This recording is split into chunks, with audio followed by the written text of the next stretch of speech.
ታላላቆቹን የአውሮፓ ክለቦች የተመለከተ ወቅታዊና ዕለታዊ ጥንቅሮችን ከምታደምጡበት የዩቲዩብ ቻናላችን የመረጃ ሰዓታችን ላይ ትገኛላችሁ። ውድ ቤተሰቦቻችን በርከት ያሉ ስፖርታዊ ጥንቅሮችን በታላላቆቹ የአውሮፓ ክለቦች ዛሬም ይዘንላችሁ መጥተናል።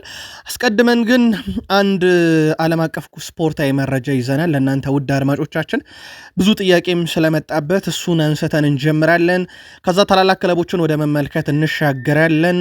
ወቅታዊ መነጋገር የሆነው ኬሊያን ምባፔን በተለየ መንገድ እናነሷለን። ልዩ ጥንቅር ይዘናል። በሪያል ማድሪድ በኩል አንዳንድ ተጫዋቾች 2025 አብቅቶላቸዋል በጉዳት ምክንያት። አንደኛው ሪያል ማድሪድ ቤት ነው፣ እናነሷለን።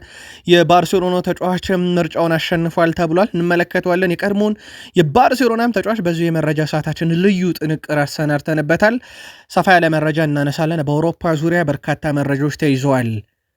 በእንግሊዝ ፕሪሚየር ሊግ የመረጃ ሰዓታችን ሰፊ ጥንቅሮችን እናነሳለን። በተለይም የአፍሪካ ዋንጫ ስጋት ያለባቸውን ክለቦች እናነሳለን።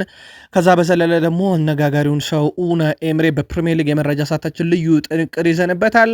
ጆሴፍ ፔፕ ጋርዲዮላን በተመለከተ ደግሞ አንድ ግዙፍ ሰው የሚለን ነገር አለ። በሲቲ የመረጃ ሰዓት አበይት ጉዳያችን አድርገን እናነሰዋለን። በቼልሲ በኩል ምናልባት ጥሩ ነገር በዚህ ሳምንት የፓልመር መመለስ ነው። ግን አንድ በጣም ሰርፕራይዝ የሚያደርግ ነገር አለ ቼልሲ ቤት፣ እንነግራችኋለን። በማስረጃ ይዘነው መተናል። የቼልሲ ደጋፊዎች አብራችሁን ከቆያችሁ ትከታተሉታላችሁ። ሊቨርፑልን 29 ዓመት ወደኋላ ሄደን እናነሳለን፣ ምክንያት አለን። ከዛ በዘለለ ሊቨርፑል 2021 ጀምሮ አዲስ መጥፎ ታሪክ ነው ያስመዘገበው በፕሪሚየር ሊጉ። የአንፊልድ ጉዞ በተለይም በጣም የከፋ ነው። አሁን በርካቶች ከውጤቱ ይልቅ የሊቨርፑል መመለሻ ወዴት ነው የሚለው ነገር በጣም እያሰጋቸው ይገኛል። ከዚህ ጋር አያይዘን ስሎትን ሀሳብ እናነሳለን። እሳቸው ብዙ የሚሉት ነገር አለ። የቀድሞ ሌጀንዶች ስለ ሊቨርፑል የሚሉት ነገር አለ። በሀሳብ መስጫ ሳጥናችን ላይ አድማጭ ተመልካቾቻችንም ያሉት ነገር አለ። ሁሉንም አጠናቅረን አንድ ላይ ይዘን መተናል። ሊቨርፑልን አብራችሁን ቆዩ። በኤምሬትስ ስቴዲየም አንድ በፕሪሚየር ሊጉ በጥር ይሸጣል የተባለ ተጫዋች ቤተሰቦች ታደመው ነበረ። ለመሆኑ ኤምሬትስ ላይ ምን ነበረ? እናነሰዋለን። ዳቪድ ሪያ መወድስ በስቶለታል። ምናልባት ብሬንትፎርድ ለመጀመሪያ ጊዜ ከ2021-22 በኋላ ካደገ በኋላ በፕሪሚየር ሊጉ ገቢ ያላስቆጠረበት ምሽት እንደሆነ ይታወቃል። ብዙ የማይነገረለት ትሮሳርድን እናነሳለን። ከዛ ውጪ መከራከር የነበሩ 3 ጉዳዮች ናሉ። ዴክላን ራይስ፣ ሞሽኬራ፣ ቡካዮ ሳካ የሚሉ ስሞች መከራከር ሆነዋል። ማህበራዊ ትስስር ገጽ ላይ ጉዳዮቹ እናጠራለን። በሶስቱም ተጫዋቾች ጉዳይ የቡድን ዜና በአርሰናል በኩል በስፋት ተይዟል። አብራችሁን ቆዩ። ዩናይትድ ትልቅ እድል እጁ ላይ አለ። ይህን እድል እንዴት ይጠቀመዋል? የብዙዎች ጥያቄ ነው። የቆመ ኳስ ላይ ለመስራት በቂ ጊዜ አግኝተናል ብለዋል ሩበን አሞሪም። እሳቸው ያንን ብለዋል። ከዛ ከጋዜጠኞች አንድ መስቀለኛ ጥያቄ ይቀርብላቸዋል። ምክንያት አለኝ ብለው እሳቸው ምላሽ ሰጥተዋል። ከዛ ውጪ በማንቸስተር ዩናይትድ በኩል ወረሃ ታህሳስ እናነሳለን። 1934 ድረስም ተጉዘን ዩናይትድን እንቃኛለን። የሳምንቱ አጋማሽ ለዩናይትድ፣ ኑኖ ስፕሪንቶ ሳንቶስ ስለ ዩናይትድ፣ ሩበን አሞሪም ስለ ዌስትሃም ዩናይትድ ብዙ የሚሉት ነገር አለ። እኛ ደግሞ ስለ ጨዋታው ብዙ ነገር እንላችኋለን። ላይክ፣ ሰብስክራይብ፣ ሼር አድርጉን። በሀሳብ መስጫ ሳጥናችን ላይ ሀሳብ አስተያየታችሁን አጋሩን። እስከ ፕሮግራማችን ፍጻሜ ከእኛ ጋር እንድትቆዩ በአክብሮት ጋበዝን። በርካቶች ካነሱልን ጥያቄ ውስጥ አንደኛው የ2026 የዓለም ዋንጫን ጉዳይ በተመለከተ ነው። በሰዓታት ውስጥ በነገራችን ላይ የዓለም ዋንጫ የምድብ ዕጣ ማውጣት ስነስርዓት ይካሄዳል በአሜሪካ ዶናልድ ጄ ትራምፕ በሚታደሙበት ስርዓት ላይ ማለት ነው። ያው ስርዓቱ ከዕጣ ማውጣት ስነስርዓቱ ጎን ለጎን የስፖርት ዓለም የሰላም ሰው ይሸለማል። ማን ነው የሚለው በጉጉት እየተጠበቀ ነው። ግን ለእናንተ ውድ አድማጮቻችን በዚሁ መረጃውን ለማድረስ ያክል የዓለም ዋንጫ 4ቱም ፖቶች ተለይተዋል። በምድብ 1 ላይ ያሉት ሀገራት እርስ በርስ አይገናኙ። ምድብ 2 ላይ፣ ምድብ 3፣ ምድብ 4 ላይ ያሉት እርስ በርሳቸው በምድብ ውስጥ ያሉ አይገናኙ። ለአብነት ያክል ምድቡ 1 ላይ ያሉትን ብናያቸው ዩናይትድ ስቴትስ ኦፍ አሜሪካ፣ ሜክሲኮ፣ ካናዳ፣ ስፔን፣ አርጀንቲና፣ ፈረንሳይ፣ ኢንግላንድ፣ ፖርቱጋል፣ ብራዚል፣ ኔዘርላንድ፣ ቤልጅየም እና ጀርመን በዓለም ዋንጫ በምድብ ጨዋታ እርስ በርስ አይገናኙም። ይልቁንስ እነኚህ ምድብ 1 ላይ ያሉት ከምድብ 2፣ ከምድብ 3፣ ከምድብ 4 አንዳንድ ቡድን ጋር የዕጣ ማውጣት ስነስርዓት ውስጥ ይደለደላሉ ማለት ነው። በዛ መልኩ ነው። ስለዚህ ምስሉን አቆማችሁ መከታተል ትችላላችሁ። የትኛው ሀገር ከየትኛው ሀገር አይደርሰውም የሚለውን፣ የትኛው ከየትኛው ይደርሳል የሚለው ግን በዕጣ ማውጣት ስነስርዓቱ ላይ ነው የሚለየው። ግን የማይደርሳቸው እርስ በርስ ይታወቃሉ። አንድ ፖት ላይ ያሉ ሀገራት እርስ በርስ አይገናኙም። የዓለም ዋንጫ የዕጣ ማውጣት ስነስርዓት ከሰዓታት በኋላ በሰዓታቶች ውስጥ ለማለት ነው ይደረጋል። እንግዲህ ዶናልድ ጄ ትራምፕ ይታደማሉ። ዣን ኢንፋንቲኖ በስርዓቱ ለሽልማቱን ለማን ነው የሚሰጡት የሚለው ጉዳይ ግን ከአሁኑ መነጋገሪያነቱ እንደቀጠለ ይገኛል። የዓለም የሰላም ኖቤል ሽልማት ተሸላሚ መሆን አለብኝ ብለው በተለይ መካከለኛው አውሮፓ ላይ የተፈጠረውን ጦርነት አቁሜያለሁ ብለው ሲጠብቁ ግን እንዳልተሰጣቸው ይታወቃል። ያው የኖቤል ፕራይስ ሽልማት ስልጣን ላይ ላለ ሰው ከዚህ በኋላ ሽልማቱን አንሰጥም ማለታቸው ይታወቃል። በዛ ምክንያት ዶናልድ ጄ ትራምፕ አመልጧቸዋል። በዚህ በኩል ያገኙት የሆነ የሚለው በትልቁ ይጠበቃል። ኬሊያን ምባፔ በ15 ጨዋታ 16ኛ የላሊጋ ግቡን አስቆጥሯል። በመቶኛ እናስላው ከነኚህ ጨዋታዎች ውስጥ ደግሞ ወደ ቤተሰቦቻችን 32 ኢላማውን የጠበቀ ሙከራ አድርጎ 16 አስቆጥሯል። 50 በመቶ የሞከራቸው ኳሶች ግብ ይሆኑለታል ማለት ነው። ሌላ በፐርሰንት እንግለጸው። ኬሊያን ምባፔ ዘንድሮ ሪያል ማድሪድ ካስቆጠረው 57 በመቶ ግቦችን ያስቆጠረላቸው ኬሊያን ምባፔ ነው። ኬሊያን ምባፔ በ20 ጨዋታ 25 ግቦችን ያስቆጠረ በ2025 የመጀመሪያው ተጫዋች ሆኗል። ሌላ በጣም አስገራሚ የሚባለው ቁጥሩ ነው የኬሊያን ምባፔ። አያበቃም በዚህ ብቻ። ኬሊያን ምባፔ ለ11ኛ ጊዜ በዚህ ሲዝን የሪያል ማድሪድ የወሩ ምርጥ የጨዋታ ኮከብ ተባለ።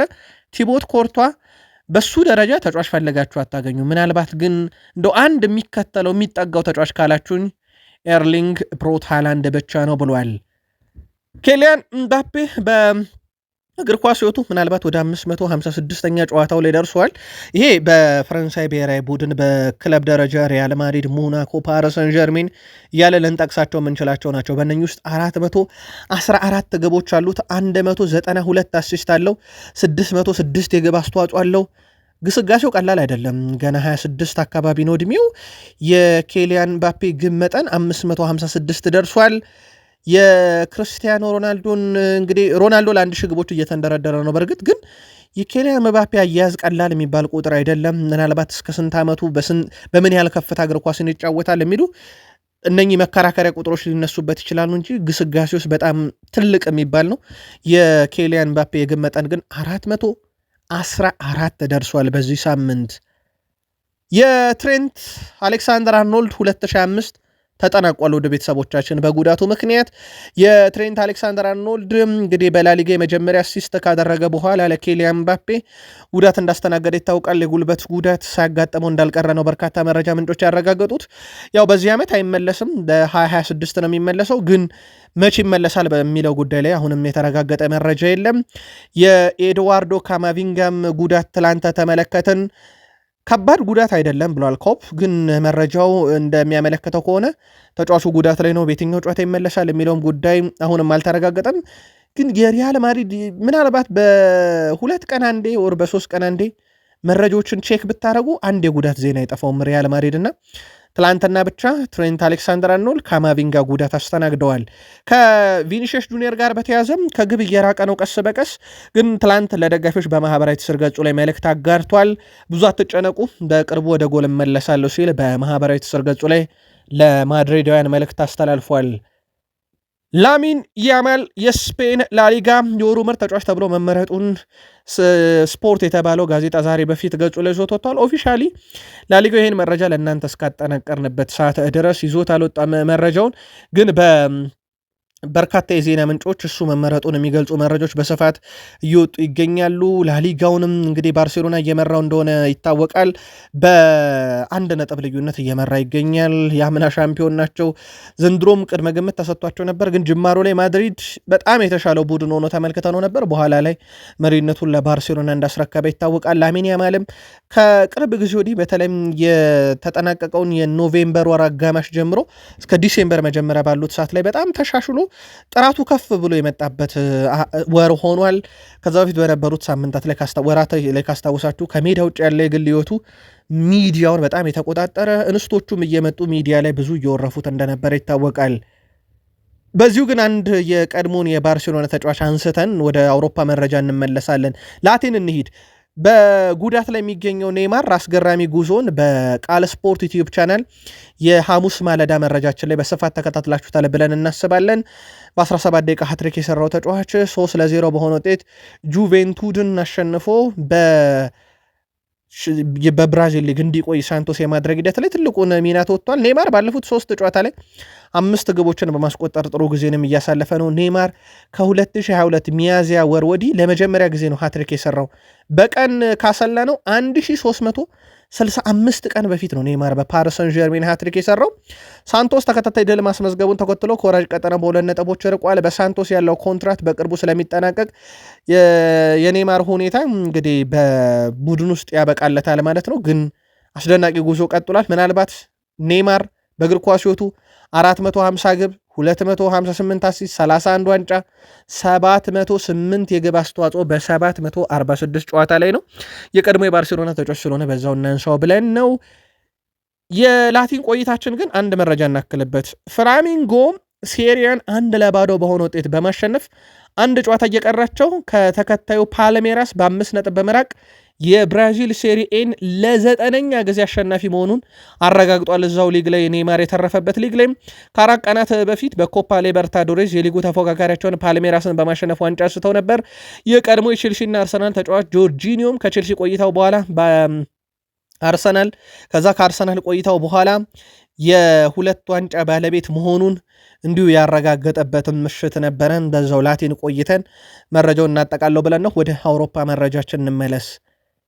ጀርመን እንሂድ ውድ ቤተሰቦቻችን። ዴኒዝ ኡንዳቭ የወቅቱ አነጋጋሪ ተጫዋች ነው። ቡንደስሊጋ የሆነ መነጋገሪያ የሚሆን ተጫዋች በየአመቱ አያጣም። ከቡንደስሊጋ ዘንድሮ ደግሞ ሌላ ለየት ብሎ የመጣው ተጫዋች የስቱትጋርቱ ዴኒዝ ኡንዳቭ ነው። ይህ ተጫዋች ኒክ ቮልትሜድ ክለቡን ከለቀቀ በኋላ አስደናቂ ጊዜ ላይ ይገኛል። ኦግስቦርግ ላይ 2 ግብ፣ ቦሩሲያ ዶርትመንድ ላይ ሃትሪክ፣ ሃምቡርግ ላይ 1 ግብ አለው። ኡንዳቭ ስቱትጋርት ባስቆጠራቸው ያለፉት 6 ጎሎች ላይ አለበት፣ እሱ በማስቆጠርም ጭምር ማለት ነው። ምናልባት ሌላ አውሮፓ ውስጥ ደግሞ በክረምት የዝውውር መስኮት መነጋገሪያ ሊሆን የሚችል አይነት ተጫዋች ዳግም የመጣ ይመስላል። የ9 ቁጥር ጉዳይ ደግሞ እንደምታውቁት በአውሮፓ ዙሪያ ቁጥራቸው በጣም እየቀነሰ እንደመጣ ይታወቃል። የ9 ቁጥር መቀነስ ብቻ ሳይሆን ዋጋቸው የሚቀመስ አይደለም። ከዛ በኋላ የሊግ የመላመድ ችግር ደግሞ በየጊዜው እያየንባቸው እንደምንገኝ ይታወቃል። ለማንኛውም ይህ ተጫዋች በስቱትጋርት መነጋገሪያነቱ ቀጥሏል። በተወዳጁ የእንግሊዝ ፕሪሚየር ሊግ የመረጃ ሰዓታችን አስቀድመን ለእናንተ ውድ አድማጮቻችን የወሩን እጩዎች እንንገራችሁና ምርጫችሁን ጻፉልን። የእንግሊዝ ፕሪሚየር ሊግ የ2025/26 የውድድር ዘመን የወርሃ ኅዳር የወሩ ምርጥ ተጫዋች 8 እጩዎች ይፋ ተደርገዋል። በዚህ መሰረት ውድ ቤተሰቦቻችን በፕሪሚየር ሊጉ እጩ ሆነው የቀረቡ 8 እጩዎች ውስጥ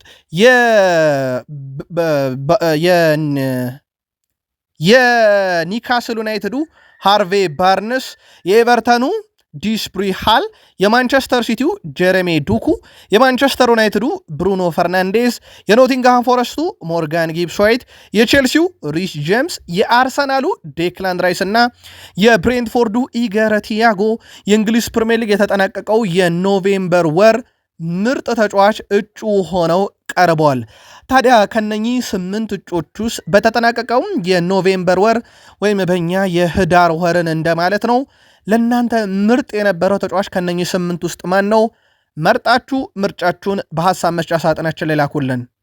ቢግ ሲክስ ክለቦችን እስካሁን ከገጠሙት ውስጥ ማለት ነው በዩናይትድ ተረቱ እንጂ ሰንደርላንዶች ከዛ ውጪስ በገጠሟቸው ክለቦች ከቶትናም እና ከሲቲ ውጭ ያሉትን ሌሎቹን ቡድኖች ገጥመው በዩናይትድ ተሸነፉ። ቀሪዎቹ ላይ ግን ነጥብ ይዘውባቸው ወጥተዋል። ቼልሲን፣ ሊቨርፑልን፣ አርሰናልን።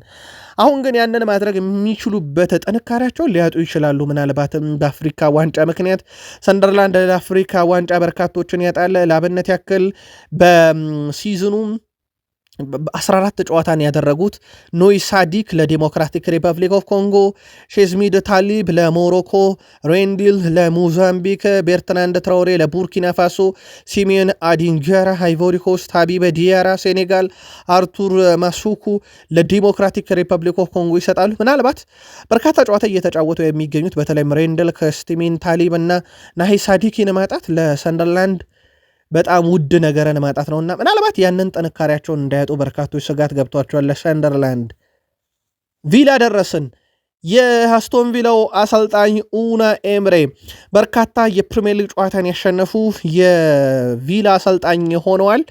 በጣም አስደናቂ ጉዞ ላይ ይገኛሉ። ካስታወሳችሁ የፕሪሚየር ሊግ የመጀመሪያ 4 5 6 ሳምንታት አካባቢ ቡድኑ ማሸነፍ ተቸገረ። የመጀመሪያ 4 አካባቢ ጨዋታ ላይ ደግሞ ጭራሽ ማን ነው ለቪላ ግብ የሚያስቆጥረው ተብሎ የአቋማሪ ድርጅቶች ራሱ ስም እስኪጠሩ ድረስ ግብ የቸገረው ቡድን ሆኖ ነበረ። አሁን የእሳቸው ቡድን በድል ጎዳና ላይ ነው የሚገኘው። ባለፉት 14 ጨዋታ 12 ድል ያለው ነው። ባለፉት 6 ጨዋታ 6 ያሸነፈ ነው። ያ ሪካርዳቸውን ስንደማምርላቸው ለኡናይ ኤምሬ በአስቶን ቪላ ታሪክ በርካታ የፕሪሚየር ሊግ ጨዋታ ያሸነፉ አሰልጣኝ ያደርጋቸዋል። 62 አላቸው።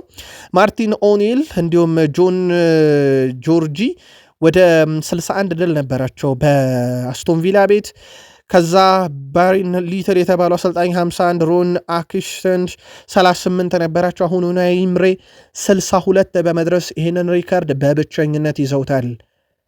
ሲቲ ደረስን። ጆሴፍ ፔፕ ጋርዲዮላን እናስቀድም። ጋርዲዮላ ከአሰልጣኞች ሁሉ ምርጡ ነው ተብሏል በሊዮኔል አንድሬስ ሜሲ። በተቃራኒው ደግሞ ያያ ቱሬ እንደ ጋርዲዮላ አይነት መጥፎ አሰልጣኝ ገጥሞኛ ያቀም ብሏል። በባርሴሎና ማሰናበተው በሲቲም ሲመጣ እንዳሰናበተው ይታወቃል ፔፕ ጋርዲዮላ። አርጀንቲና ኮከብ ግን ሊዮኔል አንድሬስ ሜሲ አሰልጣኝ ፔፕ ጋርዲዮላን ከአሰልጣኞች ሁሉ ምርጡ ብሎታል። ለእኔ ፔፕ ጋርዲዮላ ልዩ ነው የሚለው ሜሲ በጣም ምርጥ አሰልጣኞች አሉ፣ ነገር ግን እሱን የሚለየው ብዙ ነገር አለ፣ ለእኔ ከሁሉም ምርጡ እሱ ነው ብሏል። ነገሮችን ሲመለከት ለጨዋታ ሲዘጋጅና ከጨዋታዎች ጋር ሲግባባ የተሟላ አሰልጣኝ ነው፣ እሱ ምርጡ ነው። በባርሴሎና እሱ ስለነበር እድለኞች ነን። አሁንም እሱ ያሰለጠናቸውን ቡድኖች እሱም ያሰለጠናቸውን ቡድኖች እድለኞች ናቸው ብሏል። አሁን ደግሞ ጆሴፍ ፔፕ ጋርዲዮላ ከሲቲ ጋር ናቸው። የፕሪሚየር ሊጉን ዋንጫም ለ4 ተከታታይ ዓመት ያነሱ፣ አሁን ደግሞ ለ1 ዓመት በሊቨርፑል ከተነጠቁት በኋላ በዚህ ዓመት ደግሞ ወደ ዋንጫው ለመንደርደር በአርሰናል በ5 ነጥቦች ርቀት ላይ ይገኛሉ።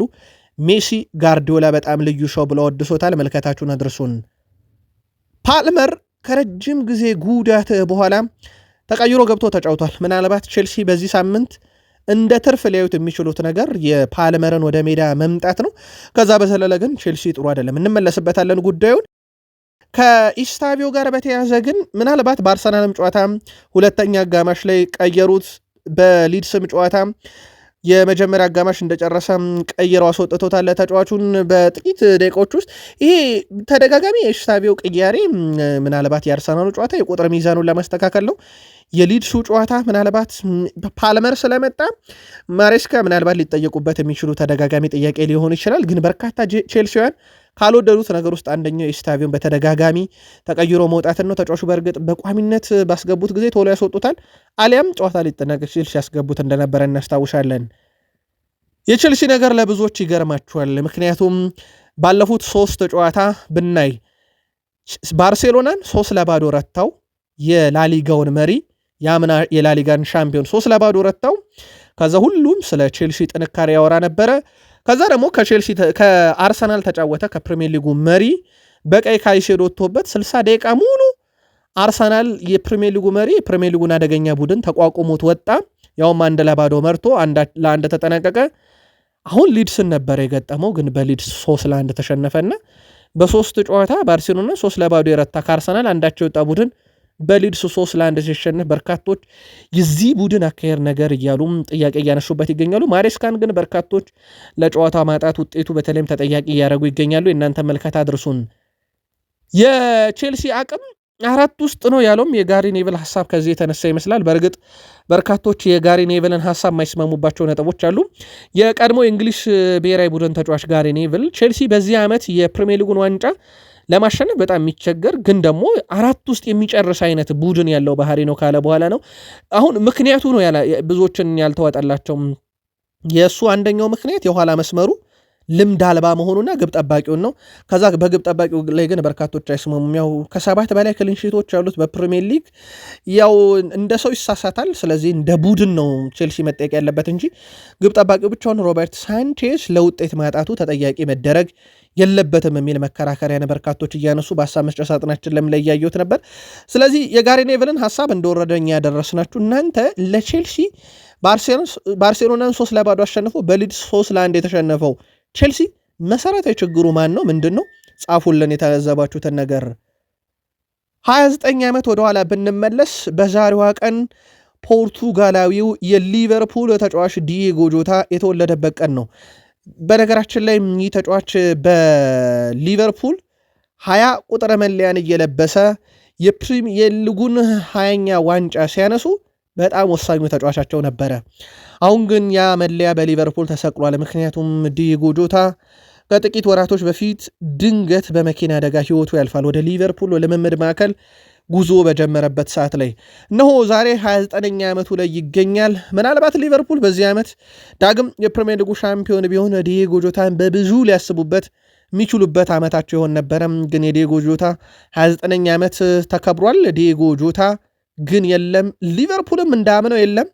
ከ2021 በኋላ ሊቨርፑል ለመጀመሪያ ጊዜ በአንፊልድ 3 ተከታታይ ጨዋታ እንኳን ድል የተሳነው ጉዞን ያደረገበት ሳምንት ነበረ። የሊቨርፑል አቋም ከውጤቱ በላይ ያሳስበኛል እያለ ነው ጄሚ ካራገር። አሁን በርካቶች የሚስማሙበት ሀሳብ ይመስላል። ሊቨርፑል ነጥብ እያጣ ነው፣ ግን እሱ አይደለም ጉዳዩ። እንዴት ያለ አቋም ነው የሚያሳየው? ይሄ አቋሙ ምናልባትም አንዳንዴ ቡድኖች በጣም ጥሩ ተጫውተው ይሸነፋሉና ሊቨርፑል በየትኛው ጨዋታ ላይ ወደዛ አቋሙ ይመጣል የሚለው ያሳስባል ብለዋል የቀድሞ ሊቨርፑል ተጫዋች ጄሚ ካራገር።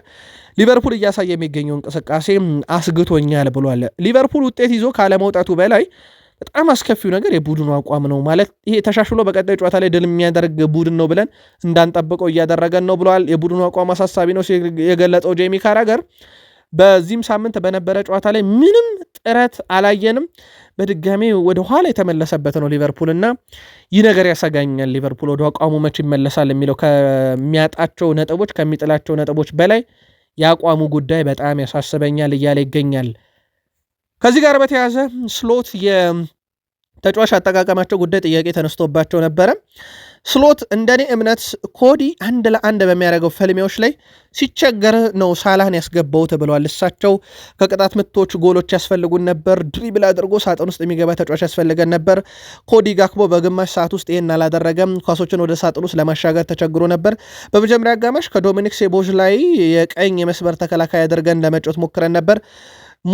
ሞሳላህን ወደ ቀኝ ፍሎሪያን ደግሞ ወደ ግራም ነበረ እንዲያዘነብሉ ያደረገው። ከዛ በኋላ ብዙ ጎል ባይገባብንም ጥሩ ነገሮችን መፍጠር ግን ከባድ ነበር ለኛ ብለዋል። ከቅጣት ምቶች አንድ ጊዜ ጎል ለማስቆጠር ቀርበን ነበር። በተለይም በሁለተኛው አጋማሽ ብዙ ሙከሮች ያደርገናል፣ ግን ማስቆጠር አልቻልንም ብለዋል። እና እሳቸው ተጫዋቾችን ሮቴት አድርገው የተጠቀሙበት ምክንያት የፈጠራ ችሎታ ያላቸውንና ሜዳ ላይ አንዳንድ ሊደረጉ የሚገቡ እንቅስቃሴዎች በተጫዋቾች ስላላየው ነው ብለዋል። የመከላከል ሂደቱን ተጠይቀው ነበረ። በመጀመሪያ ተቃራኒ ቡድን ተጫዋቾች ከራሳችን ግብ ክልል በ30ና 35 ሜትር ርቀት ላይ ሆነው ኳስ ይዘው ቦታ ማግኘት የለባቸውም። ቦታውን እዛ አካባቢ ላይ በጣም ማጠበብ አለብን፣ ብልህ መሆን አለብን ብለዋል። የግባችን 30ና 35 ሜትር ላይ ምክንያቱም ተከላካይ ወደፊት ከወጣ ተጋጣሚው ክፍተቱን ለመጠቀም ይሞክራል። ስለዚህ መጀመሪያ ቦታውን መዝጋት ያስፈልጋል ብለዋል። በአማካኝ ስፍራ ተጫዋቾች ቨርጅል ቫንዳይክ ያደረገው ይህንኑ ነው። ነገር ግን በሚያሳዝን ሁኔታ ኳስ ተቆጥሮብናል ብለዋል ሰልጣኙ። በተቃራኒው በኩል ብዙ ኳሶች ተቀይረው ግብ ሲሆኑ አይቻለው። እኛም ባገኘናቸው ጥቂት አጋጣሚዎች ላይ ጎል ማስቆጠር ባለመቻላችን ጭምር ዕድለ ቢስ ነን፣ ግን መከላከል የሚጀምረው ከመሃል ሜዳው ነው ሲሉ ተደምጧል። እሳቸውና ተከላካዮቻቸው በጣም ሲጋለጥ እንደነበረ ነው ያነሱት አሰልጣኝ አርኔ ስሎት። ግን መጨረሻ ላይ ያቺ ፍሬድሪኮ ኬዛ ሮጦ ያዳነላቸው ኳስ ሊቨርፑልን በአንፊልድ ከተከታታይ ሽንፈትም ጭምር የታደገች ነበረች። ኤምሬትስ ላይ ከነበሩ ሁነቶች ውስጥ ውድ ቤተሰቦቻችን በኤምሬትስ ስቴዲየም የአንድ ተጫዋች ቤተሰቦች ተገኝተው ነበረ። የአንቶኒዮ ሲሜዮኒ ቤተሰቦች ተገኝተው ነበረ በኤምሬትስ ብሬንትፎርድን አርሰናል ድል ባደረገበት ጨዋታ። ምናልባት ያው ጥር ላይ ተጫዋቹ ክለብ እየተፈላለገለት ስለሆነ ወይም በርንማውዝን ይለቃል ተብሎ ይጠበቃል ከዋጋው አንጻር። ስለዚህ አንደኛው አርሰናል ነው የሚጠበቀው። ግን አርሰናል አሁን እሱን የሚያስፈርምበት የቡድን ጥራት ችግር አለበት የሚለው ሌላ መነጋገሪያ ነው። ቡድኑ ያርሰናል ጥራት ያለው ቡድን ነው ዘንድሮ ማይክል አርቴታ የገነቡት። ምናልባት ከዛ አንጻር የትኛው የሜዳ ክፍል ላይ አንቶኒዮ ሲሜዮኔን ይጠቀሙታል የሚለው በራሱ ትልቅ ጉዳይ ነው። ትሮሳርድ፣ ማርቲኔሊ በቦታው ላይ መርጠናቸው 10 ቁጥር ሚና ቢባል ኦዴጋርድ፣ ኢዜ ምርጥ ሆነዋል። ስለዚህ ይህንን ተጫዋች ማግኘት የሚጠላ ቡድን ላይኖር ይችላል። ግን ደግሞ የስኳድ ዴብዛቸው ሰፋ ብሎ ላሉ ለአርሰናሎች ግን ምናልባትም ዝውውሩ በጣም አጠራጣሪ ሊሆን ይችላል። 65 ሚሊዮን ፓውንድ በላይ ነው ዋጋው። ግን ትላንት ቤተሰቦቹ በኤምሬትስ መገኘታቸው በጣም አነጋጋሪ ጉዳይ ነበረ። አርሰናል እንግዲህ 8 ክሊንሺቶችን በኤምሬትስ በዚህ ዓመት ይዟል። ግብ ጠባቂው ዳቪድ ሪያ ነው። ትላንትም ቅጽበታዊ ኳሶችን ሲያደን ተመልክተነዋል። ምናልባት ዩናይትድ በዳቪድ ሪያ ያጣውን አይነት ግብ ጠባቂ አርሰናል በዳቪድ ሪያ ያገኘ ይመስላል። ሁለቱም ስፔናውያን ናቸው። ብሬንትፎርድ ወደ ፕሪሚየር ሊግ ካደገበት 2021-22 የሲዝን ጀምሮ ምንም ግብ ሳያስቆጥር የወጣው በኤምሬትስ ለመጀመሪያ ጊዜ በዚህ ዓመት ነው። 2021 ላይ አስቆጥሯል። 22 23 24ም አስቆጥሮ ነበረ። ዘንድሮ ግን 2025 እንግዲህ ይጠናቀቃል ማለት ነው ከወራት በኋላ ሳያስቆጥርበት አርሰናል ላይ በኤምሬትስም በዚህ ዓመት ዳግም በሌሎች መድረኮች እስካልተገናኙ ድረስ በፕሪሚየር ሊጉ ግን እንዳጠቃላይ በአርሰናል ላይ ለመጀመሪያ ጊዜ ብሬንትፎርድ ግብ አላስቆጠረም። በኤምሬትስ 8ኛ ክሊንሺት ነው ለዳቪድ ሪያ።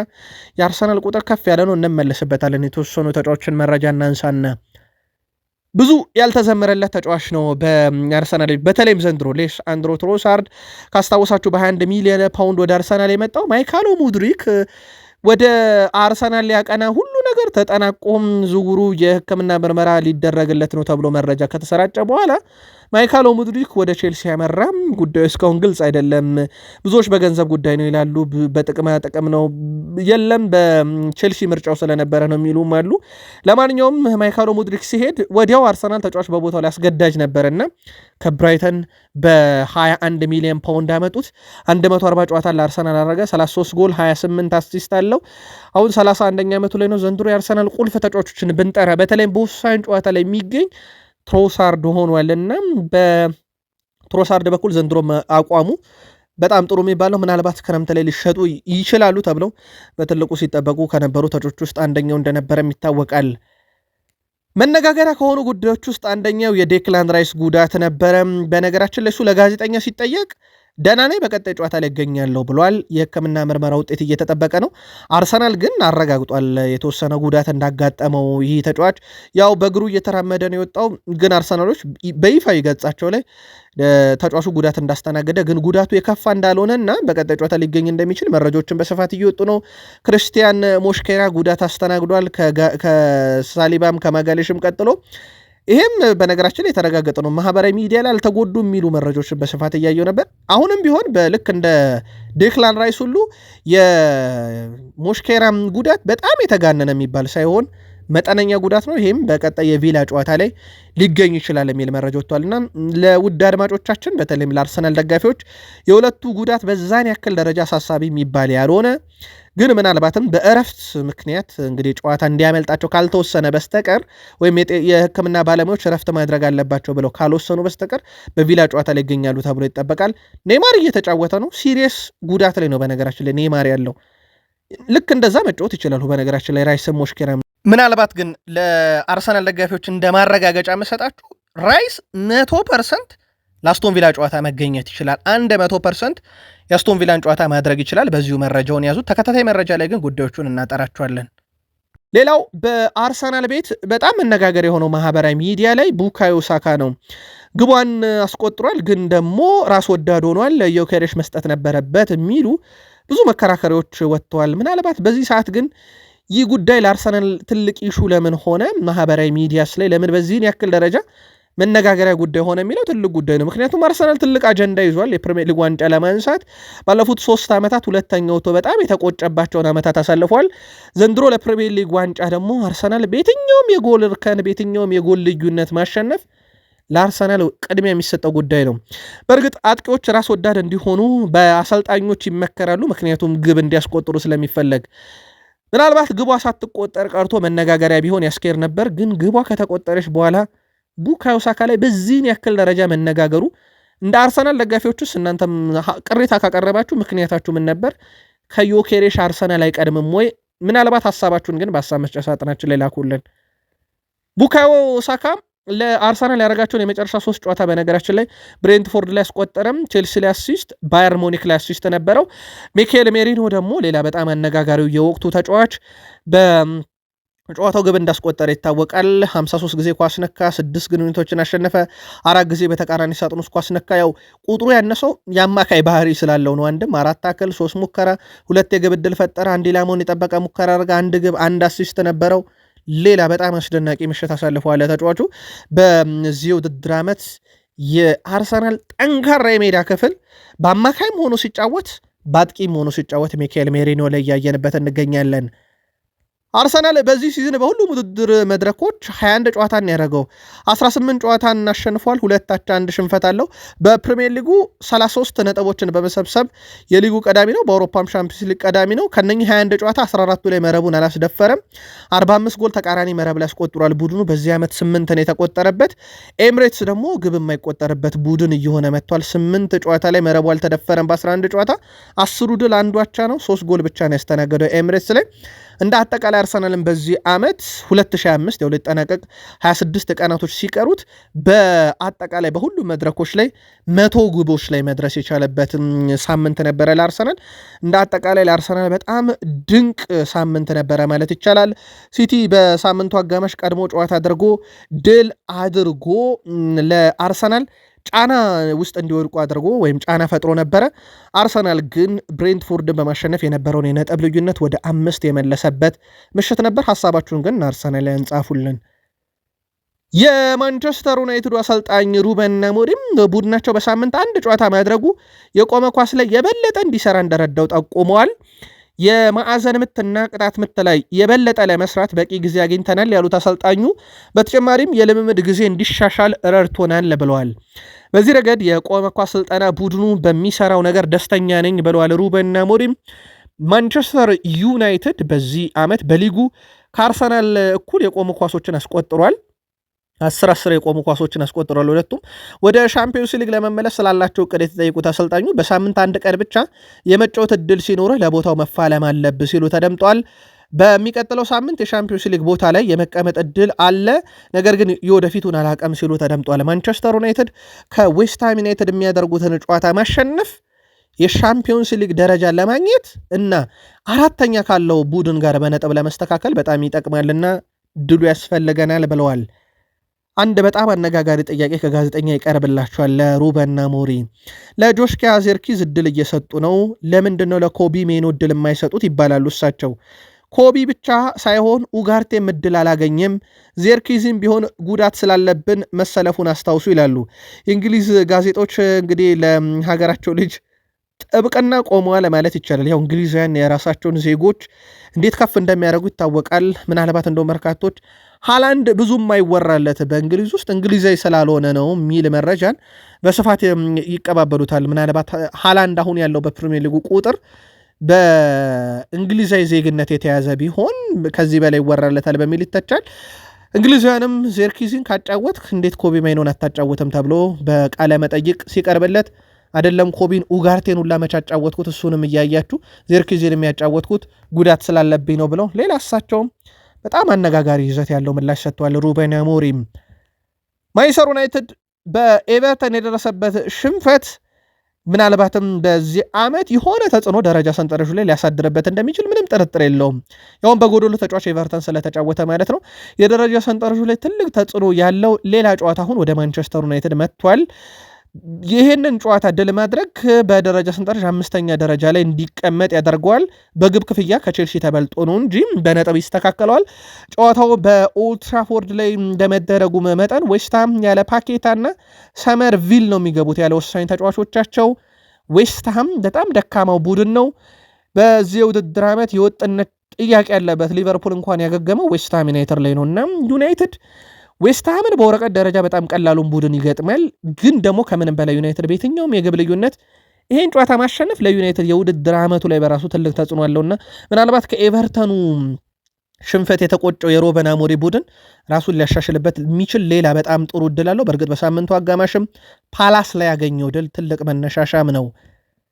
ዩናይትድ እና ይህ ወር ግን ምን አይነት ትስስር አላቸው? ዩናይትድ እና የሳምንቱ አጋማሽስ የሚለውን እናንሳ። ባለፉት ጥቂት ዓመታት ውስጥ ይሄ የዲሴምበር ወር ለማንቸስተር ዩናይትድ መልካም አልነበረም።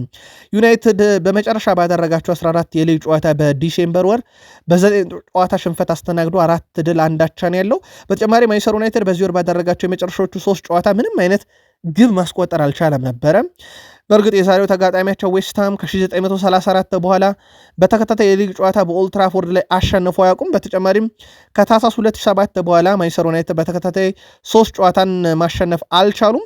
ይሄ ለዩናይትድ ምናልባትም ሌላ ጥሩ ድል ይዞ የመጣ ይመስላል። ሌላ ምናልባት ልናነሳው የምንችለው የሳምንቱን አጋማሽ ጨዋታ በተመለከተ ማንቸስተር ዩናይትድ በሳምንቱ አጋማሽ ሲጫወት ጥሩ ውጤት የሚያስመዘግብ ክለብ ነው። ክለብ ማን ዩናይትድ በሳምንት አጋማሽ ሐሙስ ቀን በሜዳው ባደረጋቸው ያለፉት 17 የሊግ ጨዋታ ላይ ሽንፈት የሚባል ነገር ገጥሞት አያውቅም። በዕለተ ሐሙስ ላይ የተደረጉ ያለፉትን 8 ጨዋታ ደግሞ ማንቸስተር ዩናይትድ በአሸናፊነት ጭምር ነው ማጠናቀቅ የቻለው። ምናልባት እነኚህ ግጥምጥሞሾች ዩናይትድን ወደ ድል ከወሰዱት የምንመለከት ይሆናል። ኑኖ ስፕሪንቶ ሳንቶስ ስለሚገጥሙት ቡድን ማንቸስተር ዩናይትድ ሀሳብ አላቸው። ማንቸስተር ዩናይትድ ጥሩ ቡድን ነው፣ በአሁኑ ሰዓትም በጣም ጥሩ እየተጫወቱ ነው። ከክሪስታል ፓላስ ጋር የነበራቸውን ጨዋታ መመልከት በቂ ነው ብሏል። በጥሩ ሁኔታ ተፎካክረዋል፣ ባለድል ሆነዋል፣ ጨዋታ ቀልብሰዋል፣ ባለተሰጥኦ ተጫዋቾች የተመላ ቡድን ብለውታል ዩናይትድን ኑኖ ስፕሪንቶ ሳንቶስ። በእርግጥ ኑኖ ስፕሪንቶ ሳንቶስ ይሄን ቡድን በኖቲንግሃም ፎረስት ሆነው ዩናይትድን ገጥመዋል። አሁን በዌስትሃም ሆነው ነው የመጡት። የቡድኑ መሻሻል የሚታይ ነው። እኔም አሞሪምን በፖርቱጋል እንተዋወቃለን፣ አሁን ግን እርስ በርስ ለመፋለም ነው የምንጫወተው። አሞሪምን እጅግ አከብራለሁ፣ በሰራቸውን ብዙ ስራዎች እሱን አከብራለሁ ሲል ተደምጠዋል ኑኖ ስፕሪንቶ ሳንቶስ። ሩበን አሞሪም ስለ ተጋጣሚያቸው ይናገራሉ። በተለይም አሰልጣኝ ኑኖ ስፕሪንቶ ሳንቶስን ስኬታማ እንደሚሆን ምንም ጥርጥር የለኝም፣ በጣም ልምድ ያለውም አሰልጣኝ ነው ብሏል ስፕሪንቶ ሳንቶስን። በተለያየ የቡድን ስብስብ እንዴት መስራት እንዳለበት ያውቃል። ሊጉንም በሚገባ ተላምዷል። ይህም አሰልጣኙ በሊጉ ያለው ልምድ ጠንካራ ያደርገዋል ብለዋል። ለጨዋታም መዘጋጀት ላይም ጎበዝ ነው። ሆኖም የኔ ትኩረት ማድረግና ማሻሻል ስላለበት ነገር ላይ ነው። ጨዋታው ከባድ እንደሚሆን አውቃለሁ ያሉት ሩበን አሞሪም ግን ጨዋታውን ለማሸነፍ ዝግጁ ነን ብለዋል። የኑኖ ስፕሪንቶ ሳንቶስን ቡድን ከማንቸስተር ዩናይትድ ጋር በተያያዘ የጨዋታውን አስፈላጊነት ሁሉንም ነገሮች እንግዲህ በእሳቸው በኩል ዝግጅት እንደተደረገበትና የማንቸስተር ዩናይትድ ጥንካሬ የሚታይበት ሌላ ጨዋታም እንደሆነ ነው በዛው ከጋዜጠኞች ለቀረበላቸው ጥያቄ ስለ ጨዋታውም ሲናገሩ። የፕሪሚየር ሊግ 14ኛ ሳምንት መርሃ ግብር ዛሬ ምሽት 5 ሰዓት ኦልድ ትራፎርድ ላይ ማንቸስተር ዩናይትድን ከዌስትሃም ዩናይትድ ያገናኛል። በ14ኛ ሳምንት የእንግሊዝ ፕሪሚየር ሊግ ማንቸስተር ዩናይትድ በሜዳው ነው ኦልድ ትራፎርድ ጨዋታውን የሚያደርገው። ማንቸስተር ዩናይትድ በኤቨርተን ሽንፈት ካስተናገደ በኋላ ፓላስን ሴልኸርስት ፓርክ ላይ አሸንፏል። የሩበን አሞሪም ቡድን ካደረጋቸው ያለፉት 7 ጨዋታ በአንዱ ብቻ ሽንፈት ያስተናገደ ሲሆን በአንጻሩ ዌስትሃም የ3 ተከታታይ ጨዋታ ያለመሸነፍ ጉዞ ባሳለፍነው ሳምንት በሊቨርፑል ተረቷል። ማንቸስተር ዩናይትድ በሳምንቱ አጋማሽ ሐሙስ፣ ሮብ መርሃ ግብሮች የተከታታይ የ17 ጨዋታ ያለመሸነፍ ጉዞ ደግሞ የዩናይትድ የጥንካሬ ምንጭ ሊሆን ይችላል። ከዌስትሃም ዩናይትድ ጋር ባረጋቸው ያለፉት 5 የፕሪሚየር ሊግ ጨዋታ መጥፎ የሚባል ቁጥር ነው ያለው ዩናይትድ 4 ሽንፈትና 1 ድል ብቻ። ሆኖም እንግዲህ ማንቸስተር ዩናይትድ በዌስትሃም ዩናይትድ ላይ እንዳጠቃላይ ሪከርድ ደረጃ ካየ ነው ደግሞ ከ28 የእርስ በርስ ግንኙነት የመጨረሻዎቹ 19 ድል በዩናይትድ የተገኙም ጭምር ናቸው። ዌስትሃም ዩናይትዶች የ16 ተከታታይ ጨዋታ ድል አልባ ጉዟቸው ባለፈው ዓመት የኦልድ ትራፎርድ 2-0 ድል ማከናወናቸው አይረሳም። ምናልባት ያንን ታሪካቸውን ዛሬ ይደግሙታል የሚለው ይጠበቃል።